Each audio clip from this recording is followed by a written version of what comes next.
So I'm here with Ben Stephenson, who is the head teacher of Nanstallon Primary School. And if I'm right, Ben, Nanstallon, location-wise, is sort of 2 miles west of Bodmin, is that right? It is, yeah. Yeah, so we're North Cornwall. We are 20 minutes from either coastline by car. Right. And So you're sort of in the middle of the county, midway between north and south, are you? We're closer to Devon, probably. Okay. But we're definitely midway in between the north and the south coast. Yeah. Right. And that's not a Cornish accent or a West Country accent. So you're obviously one of those incomers there. So why don't we start with a bit about your background in education? What led you to being a primary teacher, ending up in headship in Cornwall? Yeah, well, sort of never planned. I was never one of those children who always dreamed of being a teacher. I really had no clue what I wanted to do. But yeah, sort of things went a certain direction, and probably a story replicated across the sector, really. But so yeah, I ended up working in Lincolnshire from being a new qualified teacher, and worked in a range of schools, junior, primary, in the city of Lincoln, in the suburbs, and out in the villages. And I became a advanced skills teacher. Okay. In the noughties. Yep. We have a similar trajectory here, Ben, because I, like you, didn't know whether I wanted to go into teaching. In fact, I was eligible for a full grant for my PGCE, which ages me, and I was at Goldsmiths in London.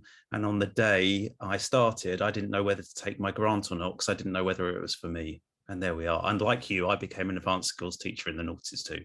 So there you go. Yeah, similar trajectory. Yeah, but I think actually becoming an advanced skills teacher was probably a pivotal thing, in that I got the opportunity to go into lots of schools, and pinch lots of ideas, and whilst it was a supportive role, there was always like lots of good things going on, and I guess you got to see some of the pitfalls and things to avoid as well, because you were often supporting where a situation had spiraled, and so it was sort of unpicking that, and that's all part of the kind of experience you build to try and avoid those things. Yeah, you're sort of describing good and better teachers as people who are magpies, but they're sort of magpies who are quite selective about the jewels they pick up in the other nests they visit. Yeah, that's right. Yeah, definitely. And I think, you know, I know lots of people who sort of got to headship much sooner than me, but I was always, I think I was never sure I wanted to be a head teacher. And so that was another reason for going the advanced skills route. But I knew that if I did, I wanted to have worked in, you know, quite a wide range of schools, and for a good number of head teachers as well. Yeah. And I think it was working for one particular head teacher, who was the inspiration really for when I'm ahead, I'm going to make sure that, you know, I do those sort of things. And even now I think, okay, what would Viv have done in this situation? So what were some of those? Yeah, it's very helpful to have that model, isn't it? And I guess some people have careers where they don't necessarily have that example figure, but I can't think of a head teacher per se, but I can think of a deputy head who guided me in my very first post, really, who was a role model in terms of the way she behaved, how she led, how she shaped understanding and included people. So what was it? Did you say this person was called Viv? Yeah, so she was many similar things to what you've described there. It was definitely her behaviors, it was the inclusiveness, it was the way that she led by example. Mm-hmm. You know, one of the things that, you know, I came across was that she was creating a safe space in school every lunchtime for a group of children. And while she had somebody leading that within the school, you know, 4 out of 5 lunchtimes, she was in there working with those children as well. And I think she was the first head teacher who sort of said to me, look, you know, we're a team here, we're all in this as a team, and there will be times when you just need a bit of time out, or you know, you might need to send a child on a special errand to my office because they need a little bit of time out. And she didn't just say it, but she did it. Yeah. And she knew how to, if you like, tell you off in the way that would make you feel, yeah, I really need to reflect on that and think differently. Yeah, there's a gift with those people who tell you off or reshape your thinking by making you do the work, I suppose. But what you were touching on there was really interesting for me, because I'm going to segue into Nanstallon, because Viv was a role model for you because of both her values, that inclusion, equity. She wanted all of the kids to be successful. And as well as kind of the set of principles she started with, I suppose. And that is my deliberate segue into starting to talk about kind of the cooperative model, because obviously you ended up in Nanstallon 3 years ago now, is it? Or is it just over 3 years ago? 3.5 years ago. And Nanstallon is a small primary school, standalone cooperative foundation trust. And when you arrived, it was quite a different place to what it is now. So I don't know whether you want to start telling me the story of your arrival in Nanstallon and the work you've done. If there's anything you want to share around this, that would be very welcome. Yeah, well, I'll just share my screen. Okay.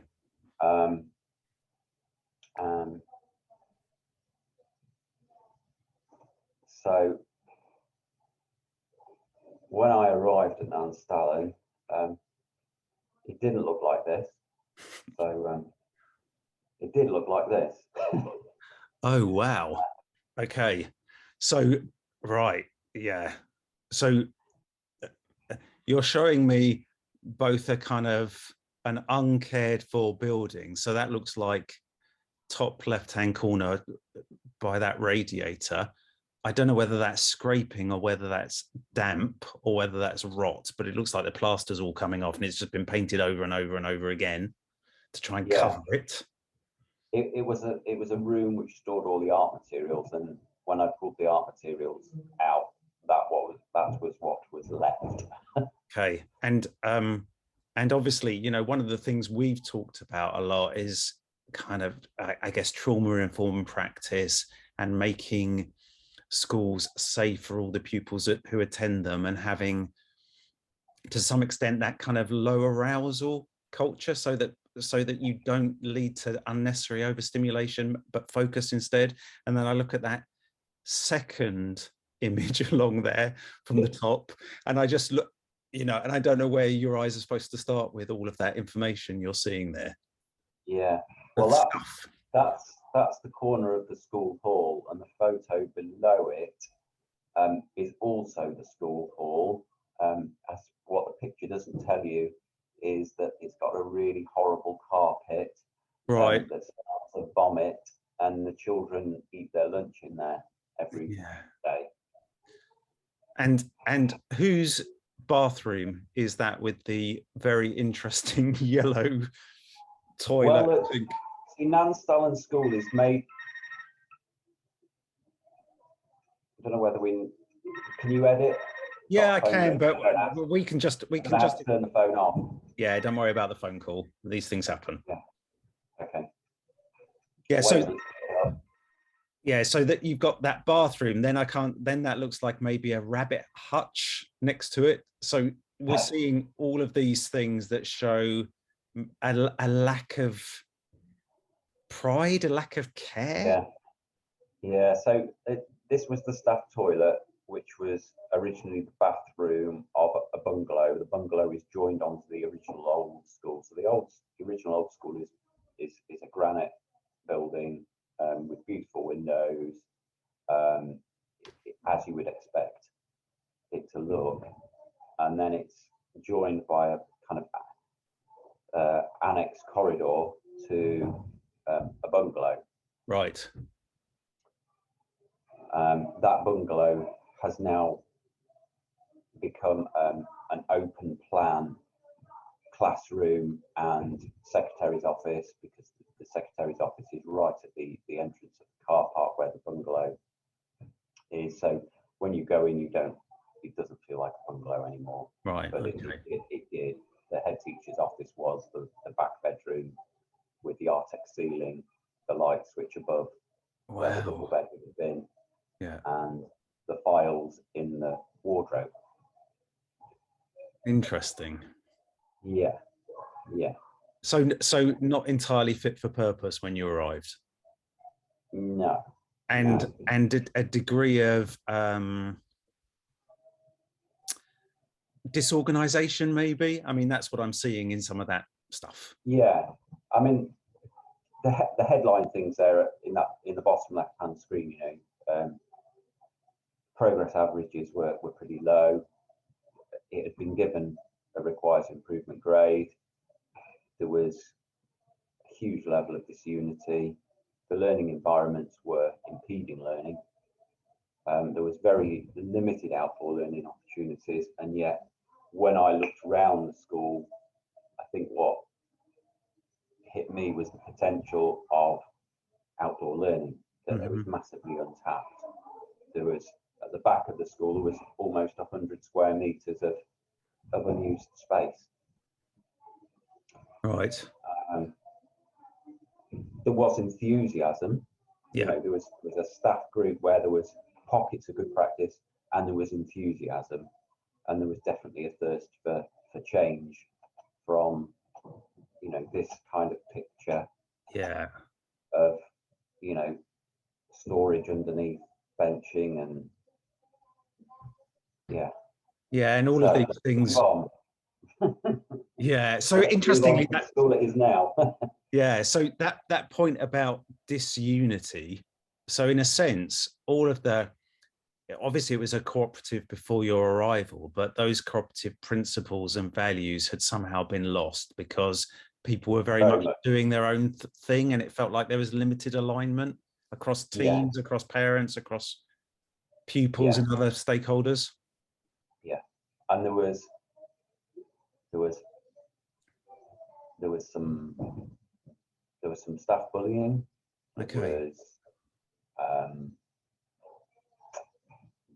There was a kind of there was almost a bit of an elitism amongst staff and some parents and some children. It didn't feel they didn't feel that kind of equality or equity. Yeah, so very limited mutuality. Solidarity was largely not present, and certainly that a notion of democratic voice or participation certainly didn't exist either. It was very hierarchical from the sounds of it. Yeah.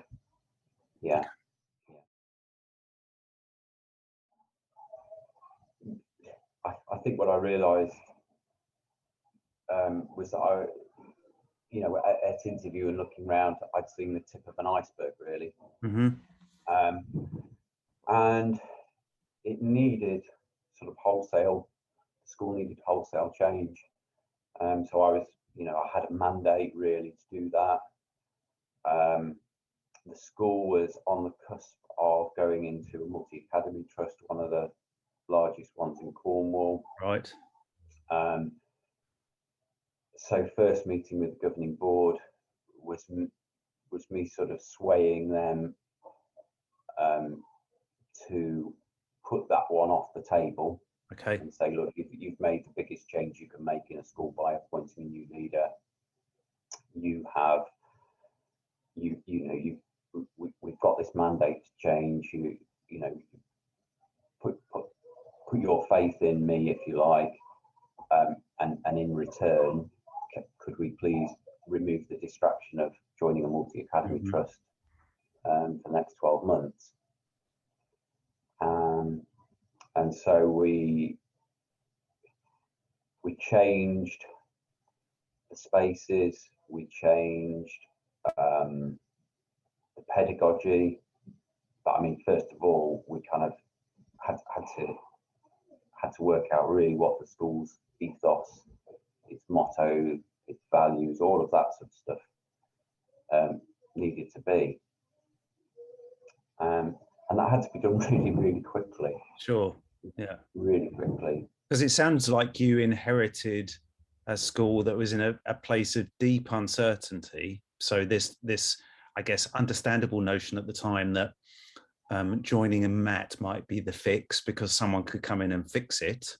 And then your governing body's commitment to you to provide that solution, at least give you a year's grace. Yeah. So, sort of start with sort of three tenets of reinvention, which was change the habits of mind and the habitats in which those people operate. And that's not, you know, me coming up with some amazing educational philosophy. That comes from Sir Ken Robinson, who again is another figurehead for me of real influence in terms of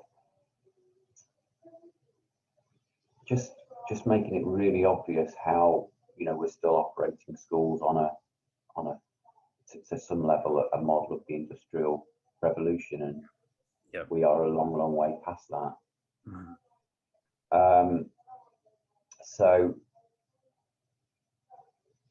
in the first year, sort of a lot of those sorts of changes came about, if you like. The kind of things that I felt needed to be done for the longer term, and the things that around changing the kind of educational paradigm, that couldn't happen there and then. So I wanted a clear motto, badge, you know, wanted us to live that badge and know what we were all about. As I say, I felt the school was a really outdoorsy school, ready to develop those areas. The children needed to be hands-on in their learning. They needed to have freedom to kind of find out who they were as they grow through primary years. They needed clear boundaries and those expectations. I'm not going to use the word rules. Definite expectations, because that's a mutual thing. So we pulled together first of all the school badge, which was based on the windows of the school, the Camel River that runs by, the Camel Trail, which there's two routes onto the Camel Trail where we are here in Bodmin. And you know, that needed to reflect the school in its location. And then our motto at Vitam Paramus, preparing for life, and you know, wanted that to be in the long term the thread that runs through our school, through the curriculum, through everything we do. And then this idea of the circle of courage, which is about reaching the unreachable, if you like. You can see there's a medicine wheel there on that badge. It comes from native Indian, I think the Lakota Sioux tribe, and they were looking at how to ensure that sense of belonging, connectedness. So you've got belonging, you've got mastery, you've got that kind of generosity of spirit, that sense that children have something to contribute, that they're valued, that they've got something to give. The mastery is linked, obviously, to kind of building those basic skills. And independence, developing them as independent and interdependent young people who learn how to work together and you know, be beyond themselves when they come into school. They're very much their own little person, aren't they? They've just left the family, and yeah. So yeah, it's interesting what you're saying there, because obviously some of what you're talking about connects to, you know, child development theories, don't they? Of when young children arrive in nursery or early years or year one, to some extent, they're still developing a theory of self, aren't they? Still developing beyond themselves and looking out at the world. And what you capture in all of these images very well is both that kind of the light and the windows that you've already talked about in your badge, but the connection that your children have with each other in their work and in their fun and enjoyment. I'm particularly drawn to, I don't know why, in the top right hand side, that the girl with her hands just above her hips who's watching the other girl watering. Like I don't know whether she's issuing instructions, but she's certainly checking that it's being done right. Yeah. Yeah, and no, this is a sort of flavour of what the school is like and about now. We've got school gardens that we're beginning to develop. Top left, that's an outdoor classroom that we had constructed. It was for early years. It was at the back of the school where we got this 100 square metres of unused space, and it was just a case of sort of moving children about to a different classroom, connecting them via a sort of ramped exit, and it literally is a ramp which then takes them down to this big outdoor classroom. And then either side of that, there is now a huge sandpit, mud kitchens area, a woodwork shed, and so on.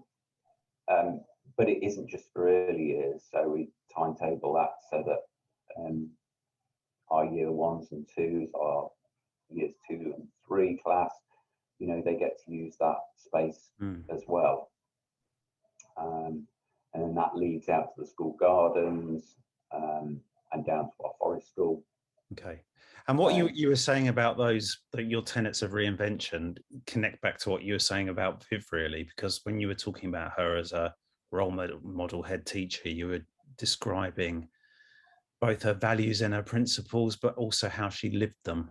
And sometimes what we've seen in education, certainly in my career, I can't speak so much for now, but in my career, I did see to some extent a disconnection in leadership between what was espoused and what was delivered.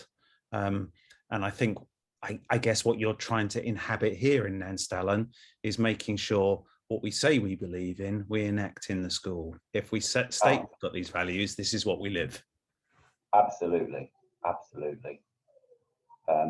You know, I'm not the best orator, speaker, but I've always believed that, you know, if I say I'm going to do something, you know, I'll make sure that happens. Yeah, sure. Yeah. So that's interesting, Ben. Where are you going to take us next in this? So I think I'll just share a couple of other things really that sit behind the things we did. So really, really interested in Guy Claxton's work and the learning powers. And I stumbled upon in 2019 the work of Dr. Laura Jana and her work on QI skills. Mm-hmm. And she'd done a lot of research on the toddler brain. So, and really what she was advocating from all this research was that children have a certain set of non-cognitive skills that they arrive with good early child development, that they arrive at school with, and that often they are schooled out of children. So she calls these QI skills, sort of linking that to the Chinese word qi. So you've got me and we, which together are effectively emotional intelligence, you know, the ability to focus, to listen well, to collaborate with others, to negotiate, and so on. You've got the why skills, which children come into school with, you know, asking questions, Sure. Why does this happen, why, you know, so on. And making sure that actually that's really central in our curriculum, that we don't lose that we're not just filling them with facts that they have to regurgitate, but actually we are asking them to question, well, why? How does that work? Yeah, so there's a potential tension there, isn't there, in terms of the cultural literacy curriculum model we currently have, where children are encouraged to know more and remember more, as opposed to, and opposed is the wrong word, balanced against not losing that natural sense of inquiry that young children bring with them into school. The incessant why of the 3-year-old you want to hold on to. Yeah, absolutely. The will skills really are about that kind of perseverance. Mm-hmm. You know, we're living in a world where things happen instantly, and children are now expecting things to happen instantly. And so, you know, it's teaching them all success isn't instant, and you've got to stick at things. So kind of that resilience, being able to defer gratification, all of those things. Yeah. To an extent, that kind of resilience idea is in the wobble skills, in that actually, you know, linked to kind of the idea of growth mindset. You know, you've got to learn to pick yourself up, dust yourself down, and have a go again. And I think the wobble is particularly pertinent at the moment for all of us in schools, to be honest. Yeah. For all children, following the fallout of the last couple of years. Wiggle skills are almost like my most important one there, and this relates to the idea that children are intellectually restless. They need to move, they need to interact, they need hands-on, they need manipulatives, and that let's stop frowning upon the fidgety child, because really less than 1%, less than 1%, probably about 0.2 or something, are those children who really actually can sit still and focus for a given amount of time. It's a minority. Again, it goes back to that children sat in rows, Industrial Revolution model, and no, not here at Nanstallon. Yeah, it's interesting because there is a I guess a group of teachers and educationalists in England at the moment who are very much drawn to people like Doug Lemov, Teach Like a Champion, where children are encouraged to follow the teacher, make eye contact around the classroom, turn to listen, sit still with their hands on their desks and so on. And as someone who is definitely a fidget, finds it very hard to sit still for any length of time, I know just anecdotally how tough that is, let alone for a 6-year-old. Yeah. And also it bears no relationship with learning. It's completely separate element. Yeah, yeah. And that final one, what if, you know, again, as important as the why, in that we continually throughout primary school and up to year 6 make sure that we enable children to imagine how things could be. Again, I think, you know, Dr. Jana is quite clear that that ability to imagine how things could be is often something that does get lost, you know, somewhere along the schooling journey for a lot of children. On the right hand side of my screen, so this was where the science, if you like, linked to what I kind of felt I knew. So I knew there was a disconnect between the environments and the provision and learning behaviours. I knew that kind of dysfunctionality that was there was partly to do with a lack of care and value of the environments. And then we worked with some occupational therapists, and that was where, you know, it was kind of made obvious. It's very similar to kind of Maslow's hierarchy of need, but it's about how important it is to get those sensory systems right. And, you know, there are many children who arrive at school where that is, you know, they haven't had the family experiences, they haven't had the developmental steps that they need to ensure that those building blocks are in place. Yeah, so it's sort of I guess a readiness for learning model to some extent, isn't it? Which says that the way you manage your body and the way you manage your perceptions as a human shape how you learn. Yeah. The top part of the pyramid really is where schools want to focus their you know, pupil progress, etc. But actually all of those other things have got to be supported. And so we, you know, we started with looking at the environment, looking at classrooms, and I've got some slides to kind of show you where that's got to. But there's a lot more to it than that, you know. So we run daily fun fit sessions. We have a lot of yoga going on in school, and we make sure that we've got movement breaks planned in. So it, you know, on the surface it might look like there's no strategy, but actually there's a real strong strategy. Yeah, so these translate to structures, processes, and content that you have in classrooms and across the school. Yeah, so you are thinking about children's physical selves as well as their intellectual selves, as well as to some extent their spiritual selves, if we're going to go into that language. Yeah. So I'm in the reception classroom, the indoor part of it. Again, just not lots and lots of things, lots of resources, and that are there at the right height for children, the mark making, etc. But it's not overstimulating. Where they can peg their work up is at their height, at the front of the classroom there.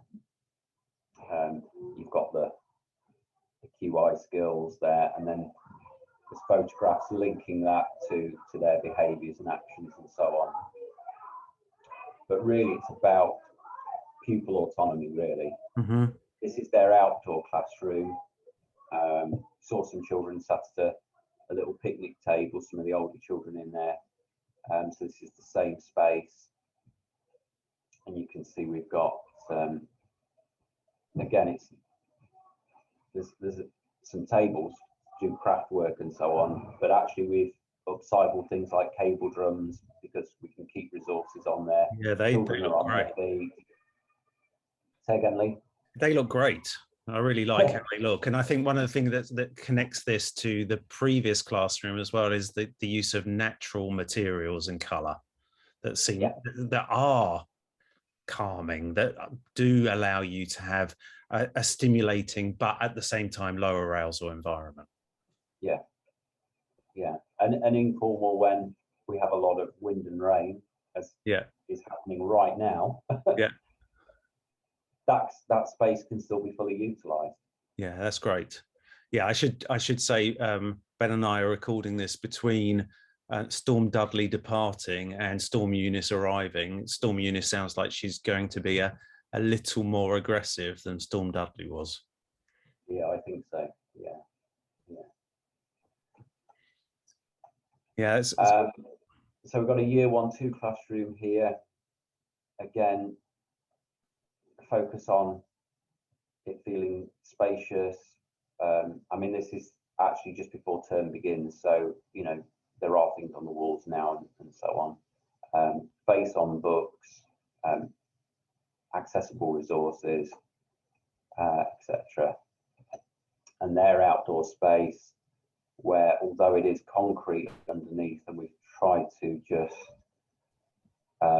make it less concrete-like. And again, this is, we created a little stage performing area, which links down to the big outdoor area where we've got our huge sandpit and water pump, etc. There's a little shed built into that for all their role play. It's a reading den. I'm not sure what it is on the top right, but we converted it so that we could have easels on one side and paint pots and so on, and hands-on resources on the other side. Then we've got some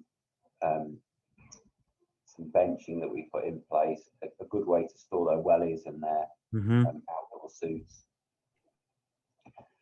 And then moving into the year 2-3 classroom. So this was at the beginning of the conversation, we talked about the bungalow. Well, this was all the different rooms of the bungalow, including the lovely toilet that you saw. Yeah. So that's all open plan now. And again, similar feel. You can see the QI skills displayed. Again, that's a kind of consistent theme in all the classrooms. The face on books, the kind of little book area. But sort of zoned, if you like, into different learning areas. And one of the things that we make extensive use of is iPads. So that was something I inherited. There's lots of iPads, and we've continued to source those, but we're using them as their digital journals. So we use the app Seesaw. Every class on reception to year 6 has that. It's a good connection with parents. They can, and it was absolutely fully utilised during the lockdowns. The learning activities can be set on there. They can record everything that they do, you know, including videos of their music, their PE, photographs of their art, and then it's all catalogued into national curriculum subject areas. The teacher can pre-record activities with instructions. Feedback can be given directly. It can be audio recorded so children can hear that. It has totally transformed the way we work. I mean, I haven't mentioned that at all in this conversation, but it's huge, and it's central to that kind of interdependent way of working. This is the outdoor area from that classroom we've just seen, so sort of see more now that kind of bungalow shape. But I can see it now. Yep. Yeah, we've constructed a canopy there to give them, you know, extend their space outdoors. Top right again is extending the outdoor space for the existing year 4-5 classroom. And then we have a mezzanine classroom. So this is above the the main old school hall. And this is year 5, 6. This was really quite dark. I don't know if we need to move our faces slightly, but there was a big wall in the top right picture blocking out the only bits of natural light. Well, not the only, there's some roof lights, but those windows. Mm-hmm. And that's kind of opened that space out. Again, you can see for year 5, 6 pupils, they can just charge their iPads on the little shelves above the desks. They can keep their stationery, books, so on. Yeah, it's a great space and feels a little bit Hogwarts maybe. Yeah, there is. Well, it's partly to do with the Gothic windows at the front, I think, that does that, plus the beams running across the top. Yeah, and that there's some carving in those beams as well, isn't there? That kind of gives that sense of what you and neatly, I suppose this ties in that old Cornish architecture with the way that you were talking about the iPads and their utility for your pupils. And you didn't mention them, right? You're right, but it's almost like sometimes you don't mention the water you're swimming in because you somehow get so used to it you can't even see it anymore. But the way that's enabled your pupils to have that independence and interdependence and bring in families into the dialogue about learning seems to be one of the big messages. And I guess the other big message that comes through from seeing your learning environment is brighten the space, but bring the outdoors in and the children outdoors. Yeah. So we've got, the other spaces around the school, because it's not huge. We've got 5 classrooms. It is very much about lots of add-ons. Elliot Hut, Paul's building, the bungalow, all these things that have gone from what was originally just the old school hall with two classrooms, one for the boys, one for the girls. Yeah. So that these spaces you can see, corridor has been utilised for non-fiction books and places to be able to sit and enjoy a comic or a non-fiction book or a picture book. Which these were originally cloakrooms, and we've thought of other ways of storing children's belongings so that actually those spaces can be somewhere to come and sit down and enjoy a book. And that lovely story of life poster you've got up there as well, that evolution map with some dinosaurs on it that I imagine lots of children are drawn to because of the dinosaurs. Yeah. I probably need to move that somewhere else because often things become a bit wallpaper, don't they? Yeah. And then our outdoors, I don't think I've got any photos of the forest school itself, but again, you see perhaps how spaces are used. Again, linked with the work that we did with the occupational therapists, how important it is that children need to hang and develop their core strength. Building core strength is huge in terms of being able to be comfortable with writing and sort of fine motor development. So on the field, we've got that which we've built from scaffold poles. It also looks like your adults enjoy that as well. Yeah, absolutely. We repurposed an old shed that was falling apart, put a little canopy on it, put it by the entrance down to our gardens and forest school, and that has all the children's welly boots and so on. So again, that's en route down there. It's another kind of organisation thing, I guess, in terms of thinking of how things transition and for events like forest school where they've got to change and so on. Top left, little constructions like the one you can see there. We're actually just put an old bit of carpet down or some foam tiles. We've got a metal shed near there which is full of crates of books, but also crates of wood. So either you can cozy up and make a little reading space outside, or you can get creative and build things with wood. Great. And then a specific summer house which is for DT and wood, which Yep. that is supervised because we've got sharp tools in there. But they all use it from reception. Yeah, great. And this last slide kind of just reflects where we are at now in terms of focused children.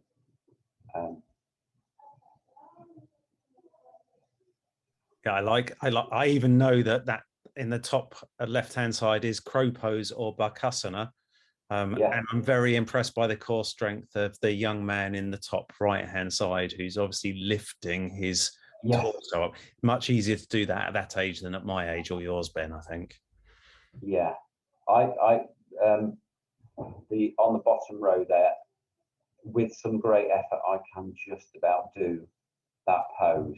But yeah. Likewise, although my hips don't like my feet being there anymore. Yeah, true. Yeah. Yeah. So yeah, there's probably many things that I haven't spoken about in terms of that journey. Again, going back to Viv, one of the things that I picked up from working with her was how creative she was with school budgets. And I feel that at Nanstallon, that's something I've succeeded in that we've got a healthy budget, but we've been able to do everything that I kind of wanted to do for the children, and have been able to tap into the different pots and things that are out there. Yeah, and I guess if we go back to those QI skills, what the school seems to have done well since your arrival is that what if part. What creative opportunities do we have around our building for our young people so that their learning is as rich as it can be? And you've kind of used almost everything you can to make that happen, from technology through to outdoor spaces, through to kind of recycled materials that you have in classrooms, the way in which you have practical subjects visible everywhere, the range of choices from hands-on activity to reading that you can do outdoors. All of that seems very rich. So I guess to end on, Ben, if there are any head teachers who are watching this, who are thinking about stealing some ideas from you, we've already said at the start that ASTs are kind of, as advanced schools teachers, we were magpies who went around other schools and stole the right stuff. What would you recommend? Any things to think about in terms of their buildings, or in terms of what was most important to you? Because I get the impression that the outdoors is very important in terms of your understanding of. Yeah, we shouldn't forget that actually children have been learning outdoors for thousands of years. Yeah. Long before school system was set up. Yeah. It's always been their playground, and learning through play is huge and still underestimated, I think. And the way that society has changed, and you hear so many people of my generation or older saying, when we were children, we were able to go and do this, and now you're dropped off in a car and so on. So I think it's thinking about how you set up your school environment so that actually, with the loose parts and all the rest of it, children have a space where they can imagine, where they can play and they can negotiate and do those things, and enabling a timetable and time for them to do that, and building that in, and so that actually one of the impact or outcomes of that is that when our children come in for a formal phonics lesson, and we do this very well, they are exemplary, in the way that they sit and they attend to that learning. And I'm sure that there's something about the payoff of, well, we've been given this time to explore and experiment and play. And learn interestingly enough, you haven't done any of this sort of boasting, but early on you talked about the school and how it had been RI for quite some time, and obviously you had a recent Ofsted inspection during the pandemic where the school was judged good, but it was a very good. If you want to read Nanstallon's Ofsted report, it's out there. And I guess my takeaway from that is be brave about what you want for your young people, because it will have impact on those areas that Ofsted are most interested in too. Yeah, I think, because what the criteria is to a degree narrow. Yeah. But what we're offering is really broad and wide and rich. And it's just putting them at the heart of, actually genuinely putting them at the heart of what you do. And I think, our vision statement is, everything we do is focused on providing the best teaching environment, experiences and opportunities, regardless of background and circumstance. And we do that. We absolutely do that. And, we ensure that the way we design the environment, and that's a takeaway, I think, for any head, is when you design your environment, or you adjust your environment, or you redesign your environment, look at it through the lens of those children that have suffered trauma, those children with special needs, the extremes, so that you have that universal approach and a totally inclusive environment. Yeah, and for me, Ben, that's a great place to end, reinforcing the strength of inclusion and using those lenses to build inclusion, but also by doing so, making sure your school is as equitable as it can be for all the young people who attend it. Ben, thank you ever so much for your time. It's been a real pleasure for me. Thank you very much, Lee. Yeah, great to talk to you.